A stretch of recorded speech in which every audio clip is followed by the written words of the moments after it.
रुख करते हैं कामोकी का, जहां पर हमारे नुमाइंदे राना नईमुल्ला की रिपोर्ट के मुताबिक थाना सिटी कामोकी के इलाका जीटी रोड पर वाक़या डेरे पर ख्वाजा सरा रात गए फंक्शन करने के बाद वापस आकर बैठे थे कि उसी दौरान नामालूम अफराद ने डेरा में दाखिल होकर फायरिंग कर दी, जिसके नतीजा में 22 साला उस्मान उर्फ पिया नामी ख्वाजा सरा मौका पर ही जाँ बहक हो गया। इतला मिलने पर रेस्क्यू का अमला और पुलिस मौका पर पहुंच गई और नाश को पोस्टमार्टम के लिए अस्पताल मुंतकिल कर दिया गया। अस्पताल में ख्वाजा सरा एसोसिएशन के डिवीजनल सदर सानिया राना ने बताया कि जब मकतूल फंक्शन करके रात गए वापस आकर नहा रहा था तो नामालूम अफराद ने उसको कत्ल कर दिया। जी, ये जो ख्वाजा सरा का कत्ल हुआ है मेज़ान बैंक के ऊपर हुआ, ये हमारे उस्मान और पिया नामी ख्वाजा सरा था और फंक्शन से आए हैं।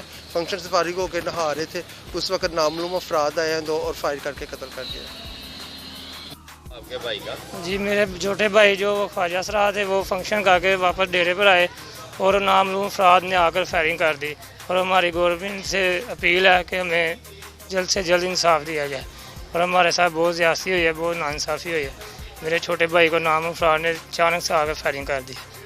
वाज़ेह रहे कि थाना सिटी कामोकी ने मुकदमा दर्ज करके ख्वाजा सरा के कातलों की तलाश शुरू कर दी है।